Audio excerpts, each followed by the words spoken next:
सुप्रभात, नमस्कार, स्वागत है आप सभी का। आप देख रहे हैं सुबह 9 बजे। मैं हूं प्रीति सिंह। शुरुआत करेंगे मुख्य समाचारों के साथ। महाराष्ट्र में 60 और हरियाणा में 68% से ज्यादा मतदान। ईवीएम में कैद हुई देवेंद्र फडणवीस और मनोहर लाल खट्टर समेत 4,406 उम्मीदवारों की किस्मत। दोनों राज्यों के साथ ही 24 अक्टूबर को होगा 2 लोकसभा और 51 विधानसभा सीटों पर हुए उपचुनाव के नतीजों का भी ऐलान।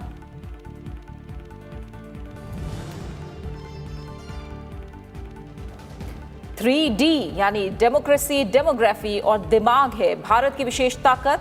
अमेरिका भारत रणनीतिक भागीदारी मंच के सदस्यों से मुलाकात में प्रधानमंत्री नरेंद्र मोदी ने ईज ऑफ डूइंग बिजनेस को सुनिश्चित करने के लिए उठाए गए कदमों का भी किया जिक्र। वाणिज्य मंत्री पीयूष गोयल ने कहा, सुलझा लिए गए हैं भारत अमेरिका के बीच प्रस्तावित व्यापार पैकेज से जुड़े बड़े मुद्दे, जल्द हो सकती है घोषणा।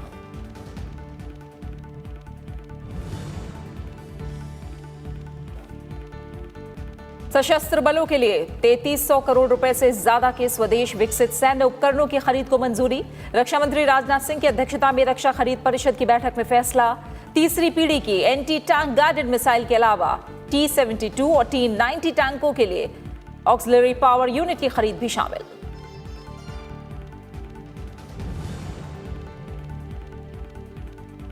और भारत और पाकिस्तान के बीच करतारपुर कॉरिडोर समझौते पर कल होंगे हस्ताक्षर। विदेश मंत्रालय ने कहा, तीर्थयात्रियों पर $20 का शुल्क लगाया जाना निराशाजनक। अपने फैसले पर फिर विचार करे पाकिस्तान। गुरु नानक देव के 550वें प्रकाश पर्व को लेकर 90 से ज्यादा देशों के राजनयिक आज अमृतसर के स्वर्ण मंदिर की करेंगे यात्रा।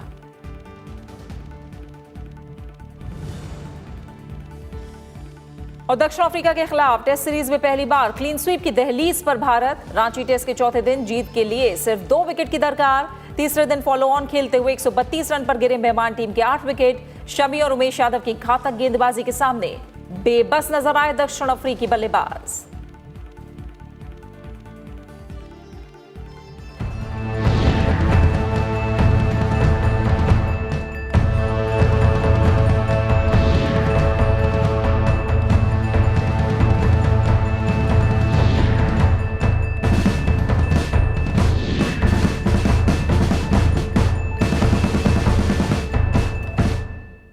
सबसे पहले बात कर रहे हैं चुनाव से जुड़ी खबरों की। महाराष्ट्र और हरियाणा में विधानसभा चुनाव के लिए मतदान कल पूरा हो गया और चुनाव में उतरे कई दिग्गजों की किस्मत अब ईवीएम में कैद हो गई है। और अब सभी को अब 24 अक्टूबर का इंतजार है, जब पता लगेगा कि जनता ने किसके वादों पर यकीन किया और किसे नकार दिया।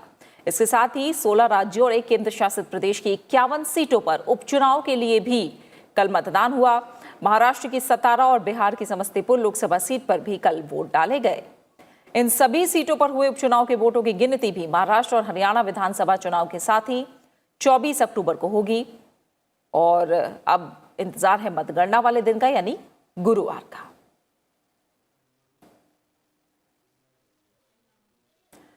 महाराष्ट्र और हरियाणा विधानसभा चुनाव के लिए कल मतदान का काम पूरा हो गया। महाराष्ट्र की सभी 288 और हरियाणा की सभी 90 विधानसभा सीटों के लिए वोट डाले गए। महाराष्ट्र में 60% से ज्यादा और हरियाणा में 68% से ज्यादा मतदान दर्ज किया गया। इसके साथ ही मुख्यमंत्री देवेंद्र फडणवीस और मनोहर लाल खट्टर समेत कुल 4,406 उम्मीदवारों की किस्मत ईवीएम में कैद हो गई।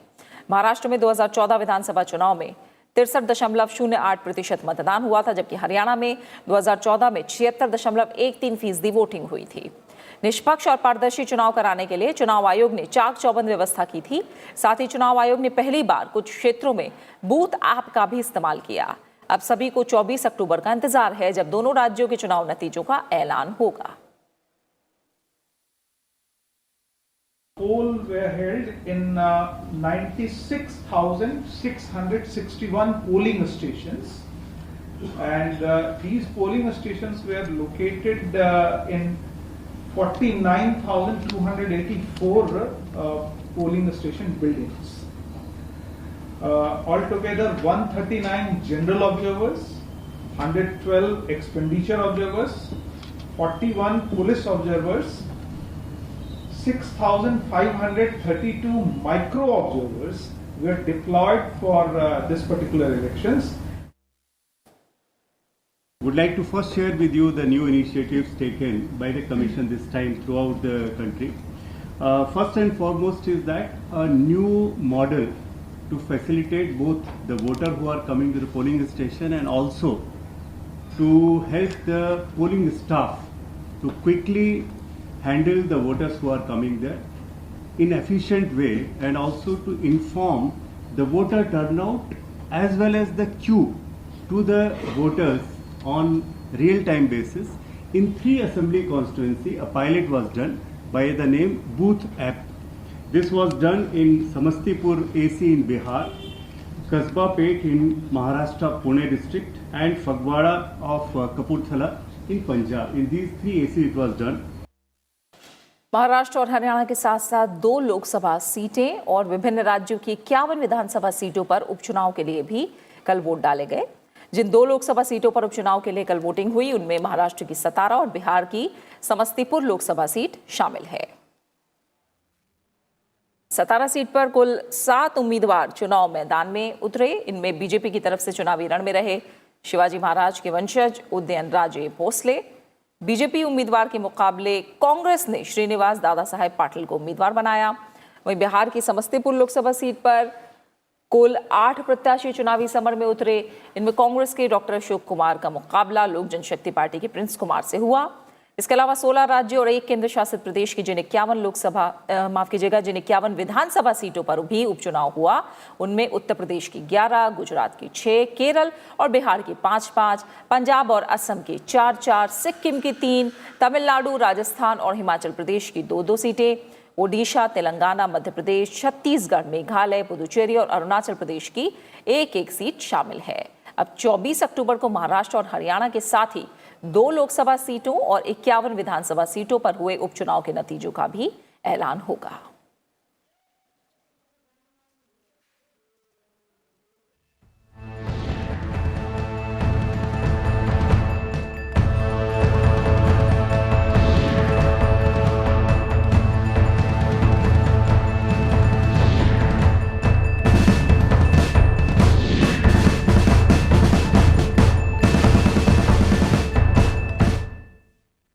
अब कुछ और अहम खबरें।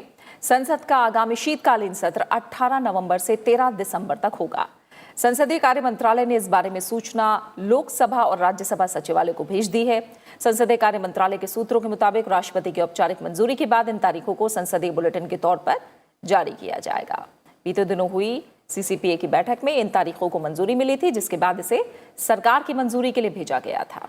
सरकार शीतकालीन सत्र के दौरान 2 महत्वपूर्ण अध्यादेशों को कानून में बदलना चाहती है। इनमें एक अध्यादेश सितंबर में जारी किया गया था, जिनमें आयकर अधिनियम 1961 और वित्त अधिनियम 2019 में संशोधन किया गया था। दूसरा अध्यादेश ई सिगरेट पर प्रतिबंध से जुड़ा है। इसके अलावा कई विधेयक और दूसरे विधायी कामकाज सत्र के दौरान किए जाने हैं।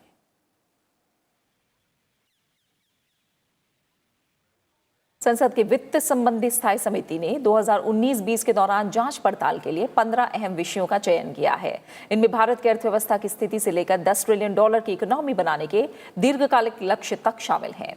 लोकसभा सांसद जयंत सिन्हा की अध्यक्षता वाली वित्त संबंधी स्थायी समिति के दायरे में वित्तीय संस्थाओं की निगरानी, ग्रामीण विकास में वित्त पोषण और नाबार्ड की भूमिका, विनिवेश कार्यक्रम, इंश्योरेंस और पेंशन सेक्टर के कार्यकरण और रेगुलेशन, कैपिटल मार्केट का रेगुलेशन, गैर बैंकिंग वित्तीय कंपनियों को मजबूत बनाना भी शामिल है।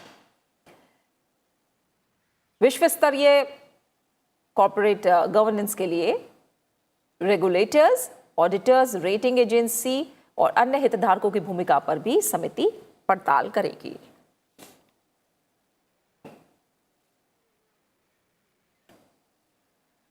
प्रधानमंत्री नरेंद्र मोदी ने सोमवार को US India strategic partnership forum के सदस्यों के साथ बातचीत के दौरान देश में ईज ऑफ डूइंग बिजनेस में सुधार के लिए किए गए उपायों का जिक्र किया।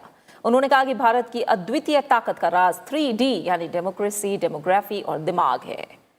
प्रधानमंत्री ने देश में विकसित हो रहे स्टार्टअप इकोसिस्टम की ओर इशारा करते हुए भारत के युवाओं द्वारा उद्यम से जुड़े जोखिम लेने की क्षमता की भी चर्चा की।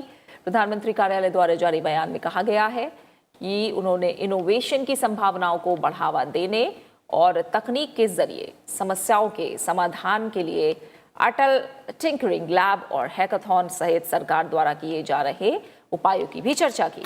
प्रधानमंत्री ने कहा कि सरकार लोगों के जीवन को आसान बनाने के लक्ष्य से काम कर रही है। बयान के मुताबिक प्रतिनिधिमंडल ने देश के लिए प्रधानमंत्री नरेंद्र मोदी के दृष्टिकोण में विश्वास जताया और कहा कि भारत का अगला 5 साल दुनिया के अगले 25 साल को परिभाषित करेंगे। वहीं भारत और अमेरिका ने प्रस्तावित व्यापार पैकेज से जुड़े बड़े मुद्दों को काफी हद तक सुलझा लिया है और इस पर सहमति की घोषणा जल्द हो सकती है। वाणिज्य और उद्योग मंत्री पीयूष गोयल ने अमेरिका भारत रणनीतिक भागीदारी मंच के कार्यक्रम को संबोधित करते हुए कहा कि हमें जो घोषणा करनी है उसके व्यापक तौर तरीकों को तय कर लिया गया है और पहली घोषणा को लेकर विशेष दिक्कत नहीं दिख रही है।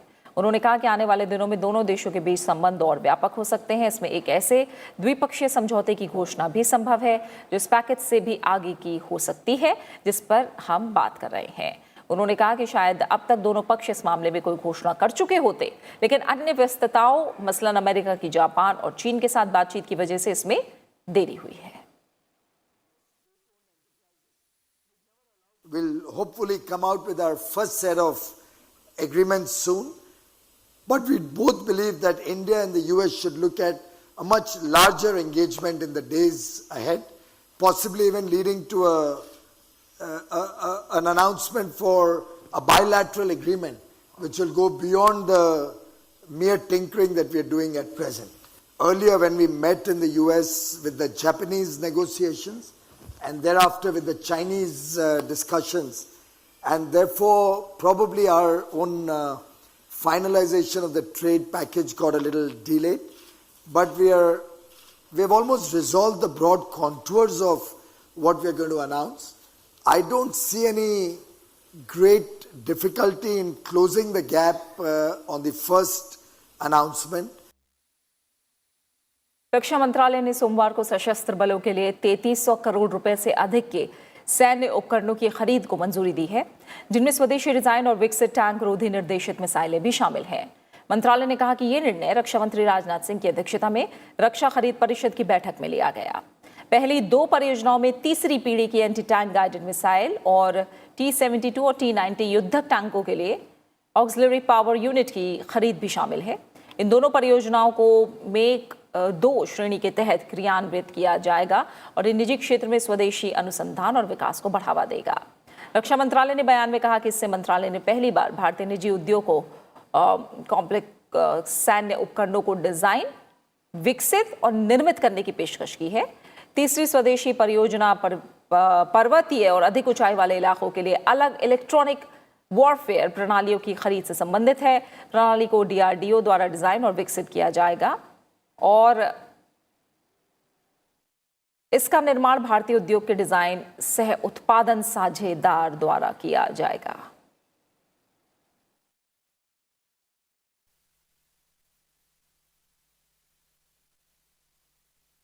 रक्षा मंत्री राजनाथ सिंह ने कल लद्दाख में चीन सीमा तक जोड़ने वाली सड़क पर बने पुल रिंचेन ब्रिज का उद्घाटन किया। इस मौके पर राजनाथ सिंह ने कहा कि इस पुल के बनने से जहां सैन्य बलों की तेजी से तैनाती हो सकेगी, साथ ही लद्दाख के लोग देश के विकास में भागीदार बन सकेंगे। रक्षा मंत्री ने सियाचिन क्षेत्र के सियाचिन बेस कैंप से कुमार पोस्ट तक के पूरे क्षेत्र को पर्यटकों के लिए खोलने का ऐलान किया।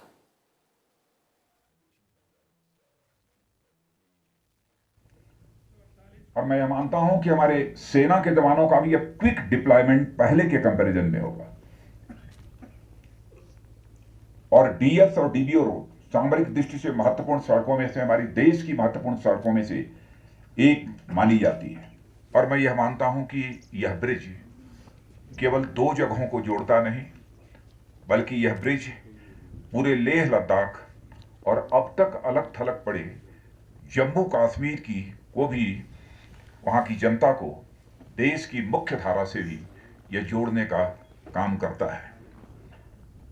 अब इस क्षेत्र के लोग भी ऐसी परियोजनाओं के कारण देश के विकास में सहभागी बन सकेंगे। तो मैं आपको जानकारी देना चाहता हूं कि सियाचिन बेस कैंप से ले कुमार पोस्ट तक टूरिस्ट के लिए खोलने का निर्णय ले लिया गया है और देशवासियों को किस तरह से मुश्किल हालात में हमारी सेना को देश की रक्षा में तैनात होकर काम करना पड़ता है, इसकी जानकारी हो सके। इसी दृष्टि से यह एक महत्वपूर्ण फैसला किया गया है।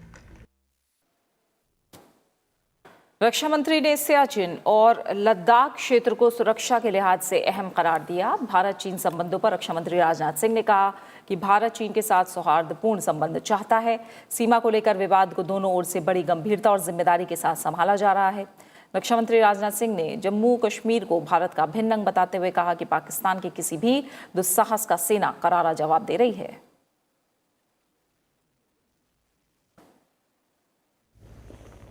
अब हमारा पड़ोसी देश पाकिस्तान है, लेकिन हमारी सेना कभी ऑफेंसिव नहीं रही है पाकिस्तान के ऊपर। पहली गोली हमारी सेना ने कभी नहीं चलाई है, लेकिन उधर से भी गोली चलाई गई है। आतंकवादी हरकतों को बढ़ाकर भारत को डिस्टेबलाइज करने की, कमजोर करने की, तोड़ने की कोशिश हुई है, तो हमारी सेना ने मुंहतोड़ जवाब दिया है। और मैं कहना चाहता हूं कि ये ऐसी कोशिश बंद नहीं की गई और बराबर इस प्रकार की हरकत चलती रही तो लगातार हमारी सेना उसका मुंहतोड़ जवाब देगी जब तक यह सिलसिला रुक नहीं जाता है। और सियाचिन सहित दूसरे हाई ऑल्टीट्यूड इलाकों में जहां अब तक आम लोगों का जाना मना था, अब टूरिस्टों के लिए खोल दिया गया है। रक्षा मंत्री राजनाथ सिंह ने कहा कि यह कदम इसलिए उठाया गया है ताकि लोग देख सकें कि सेना के जवान और इंजीनियर अत्यंत प्रतिकूल मौसम और विषम क्षेत्र में किस तरह काम करते हैं। अब टूरिस्ट सियाचिन बेस कैंप से लेकर कुमार पोस्ट तक जा सकेंगे। सेना के एक अधिकारी के मुताबिक टूरिस्टों के सियाचिन जाने के लिए सेना कुछ नियम तय करेगी ताकि यह आसानी से हो सके और उसमें कोई दिक्कत ना आए।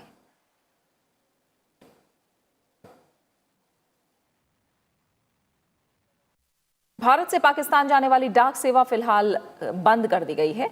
भारत सरकार ने एक कदम पाकिस्तान के कदम के बाद उठाया है। केंद्रीय मंत्री रविशंकर प्रसाद ने कहा कि पाकिस्तान ने वर्ल्ड पोस्टल यूनियन के नियमों का उल्लंघन किया है। उन्होंने कहा कि पाकिस्तान ने पिछले 2 महीने से हमारी चिट्ठियों को भेजना बंद कर दिया है। वर्ल्ड पोस्टल यूनियन का एक जो सिस्टम होता है उसके अंतर्गत सब लोग ये काम करते हैं। पाकिस्तान ने पिछले 2 महीने से इसको बंद कर रखा। तो फिर जब पाकिस्तान ने बंद कर रखा है तो हमारे पोस्टल विभाग ने ये कार्रवाई सोची है, क्योंकि एक प्रकार से जो पाकिस्तान का निर्णय है ये अंतर्राष्ट्रीय पोस्टल यूनियन के मानकों का विरोध है। It is directly in contravention of the world postal unions norms. Pakistan तो पाकिस्तान है, अब जब उसने भारत की चिट्ठियों को रोक दिया है तो ये कारण। पीओके में आतंकवादी शिविरों को निशाना बनाने के लिए भारतीय सेना द्वारा तोप के इस्तेमाल पर जम्मू कश्मीर के राज्यपाल सत्यपाल मलिक ने प्रतिक्रिया दी है। उन्होंने कहा कि आतंकवादी कैंपों को हम बिल्कुल बर्बाद कर देंगे। साथ ही उन्होंने कहा कि अगर आतंकवादी बाज नहीं आए तो हम पीओके के अंदर जाएंगे। जंग बुरी चीज़ है, पाकिस्तान को बिहेव करना चाहिए। अगर वो बाज नहीं आएंगे तो कल जो हुआ है उससे ज़्यादा होगा। और यहाँ के लोगों को मैं ये कहना चाहता हूँ कि 1 तारीख से एक नया कश्मीर होगा, इसमें हिस्सेदारी करें और इसको आगे बढ़ाएं। टेररिस्ट कैंप्स को हम बिल्कुल बर्बाद कर देंगे और अगर ये नई बाज आए तो हम अंदर जाएंगे। पाकिस्तान की ओर से सिख श्रद्धालुओं से $20 की फीस लेने पर अड़े होने पर भारत ने निराशा जताते हुए करतारपुर साहिब कॉरिडोर पर समझौते के लिए रजामंदी दी है। दोनों देशों के बीच इस समझौते पर 23 अक्टूबर यानी कल हस्ताक्षर किए जाएंगे, जिससे 12 नवंबर से कॉरिडोर का संचालन भी शुरू हो सके। भारत के विरोध के बावजूद पाकिस्तान तीर्थयात्रियों से $20 की फीस लेने पर अड़ा है। भारत ने कहा है कि ये दुर्भाग्यपूर्ण है कि भारत के विरोध के बाद पाकिस्तान ने तीर्थयात्रियों से चार्ज वसूलने के फैसले को नहीं बदला है। एग्रीमेंट साइन करने के फैसले पर तैयार होने के साथ ही भारत ने एक बार फिर पाकिस्तान से यात्रियों से चार्ज वसूलने के फैसले पर पुनर्विचार करने को कहा है। भारत किसी भी समय एग्रीमेंट का प्रारूप बदलने को तैयार है। मुझे इस बात की खुशी है कि 23 तारीख को एग्रीमेंट साइन हो रहा है और बिना वीज़ा के, लेकिन ज़रूर महसूस करती हूँ कि ये जो $20 वाली फ़ीस लगाई है इसको ज़रूर पाकिस्तान रीथिंक करे। इस बीच गुरु नानक देव के 550वें प्रकाश पर्व पर 90 से अधिक देशों के राजनयिक आज अमृतसर स्थित स्वर्ण मंदिर की यात्रा करेंगे। सिख धर्म के प्रवर्तक गुरु नानक देव जी के 550वें प्रकाश पर्व को लेकर पूरे देश में विशेष कार्यक्रम आयोजित किए जा रहे हैं और इसी सिलसिले में आज दुनिया के कई देशों के प्रतिनिधि स्वर्ण मंदिर में कार्यक्रम में शिरकत करेंगे। विदेशी राजनयिकों की यात्रा से पहले विदेश मंत्रालय ने इस संबंध में बयान जारी किया है। इसमें कहा गया है कि भारतीय संस्कृति संबंध परिषद ने नई दिल्ली स्थित विदेशी मिशनों के प्रमुखों को अमृतसर में स्वर्ण मंदिर की यात्रा के लिए आमंत्रित किया है और समारोह में केंद्र सरकार की तरफ से शहरी विकास मंत्री हरदीप सिंह पुरी, ICCR के अध्यक्ष विनय सहस्त्रबुद्धे भी हिस्सा लेंगे।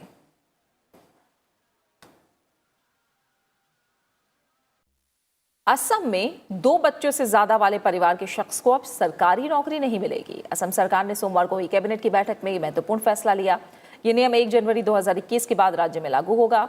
बढ़ती जनसंख्या पर लगाम लगाने और परिवार नियोजन को बढ़ावा देने के लिए सरकार ने ये निर्णय लिया है। साल 2017 में असम विधानसभा ने जनसंख्या और महिला सशक्तिकरण नीति का मसौदा तैयार किया था, जिसमें 2 या इससे कम बच्चों वाले शख्स को ही सरकारी नौकरी के लिए योग्य करने की बात कही थी।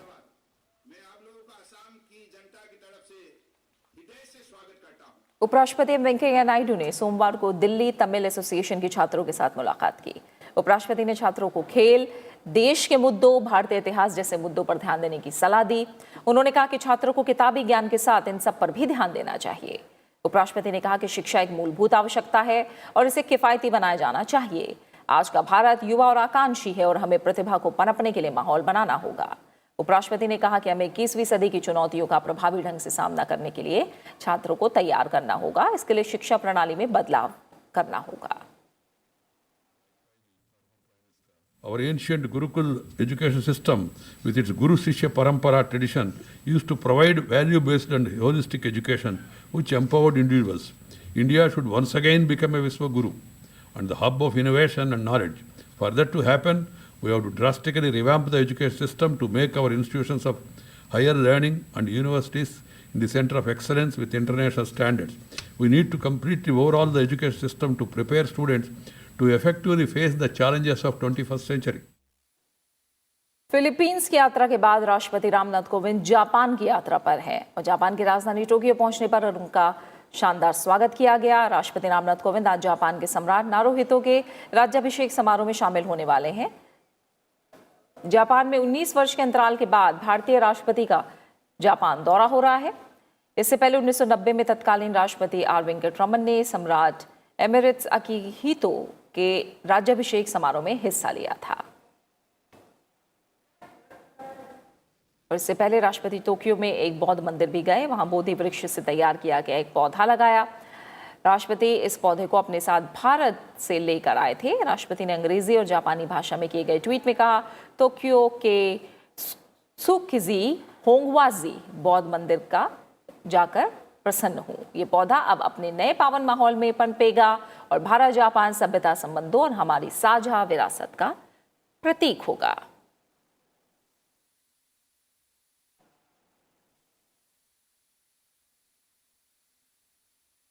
उपराष्ट्रपति एम वेंकैया नायडू ने केंद्रीय गृह मंत्री अमित शाह को जन्मदिन की बधाई दी है। उपराष्ट्रपति ने ट्वीट करके राष्ट्र सेवा में समर्पित अमित शाह को स्वस्थ, सुदीर्घ, सुखी, यशस्वी और संतुष्ट जीवन की कामना की है। प्रधानमंत्री नरेंद्र मोदी ने गृह मंत्री अमित शाह को जन्मदिवस की शुभकामनाएं दी। प्रधानमंत्री ने ट्वीट करके कहा है कि कर्मठ, अनुभवी, कुशल संगठनकर्ता और मंत्रिमंडल में मेरे सहयोगी अमित शाह जी को जन्मदिन की ढेरों शुभकामनाएं। सरकार में बहुमूल्य भूमिका निभाने के साथ ही वो भारत को सशक्त और सुरक्षित करने में भी महत्वपूर्ण योगदान दे रहे हैं। ईश्वर उन्हें दीर्घायु करे और सदा स्वस्थ रखे।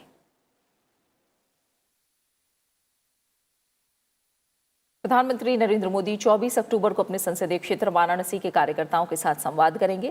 प्रधानमंत्री ने ट्वीट करके ये जानकारी दी है। नमो ऐप के जरिए वो कार्यकर्ताओं से बातचीत करेंगे।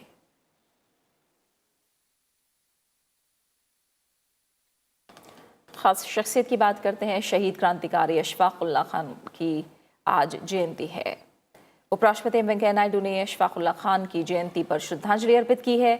उपराष्ट्रपति ने ट्वीट किया कि देश के प्रति शहीदों की अविरल निष्ठा राष्ट्रीय चेतना में आज भी अंकित है। अशफाक उल्लाह खान का राष्ट्र प्रेम आज और भावी पीढ़ियों के लिए सदैव अनुकरणीय रहेगा। वहीं महान स्वतंत्रता सेनानी विट्ठल भाई पटेल की आज पुण्यतिथि है। वो सरदार वल्लभ भाई पटेल के बड़े भाई थे। उनका जन्म गुजरात के नांदेड़ में हुआ था। बैरिस्ट्री की पढ़ाई पूरी करने के बाद ही वो देश को आज़ादी दिलाने के काम में जुट गए।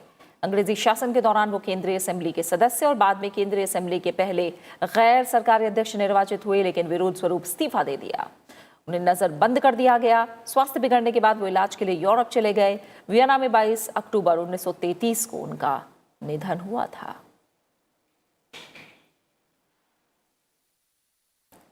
बात क्रिकेट की। दक्षिण अफ्रीका के खिलाफ रांची टेस्ट में टीम इंडिया जीत और सीरीज में क्लीन स्वीप से महज 2 कदम दूर है। तीसरे दिन का खेल खत्म होने तक दक्षिण अफ्रीका दूसरी पारी में 132 रन पर 8 विकेट गंवा चुकी है और अभी उसे पारी की हार को टालने के लिए 203 रन बनाने की जरूरत है। इससे पहले टीम इंडिया के 9 विकेट पर 497 रन के जवाब में दक्षिण अफ्रीका की पहली पारी 162 रन पर ऑल आउट हो गई थी। इसके बाद उन्हें फॉलो ऑन खेलने पर मजबूर होना पड़ा। टीम इंडिया ने पहला टेस्ट 203 रनों से जीता था, जबकि दूसरा टेस्ट मेजबान टीम ने पारी और 137 रनों से अपने नाम किया था। और इसी के साथ फिलहाल इस बुलेटिन में इतना ही। ब्रेक के बाद आप देख सकते हैं ब्रेकफास्ट न्यूज। नमस्कार।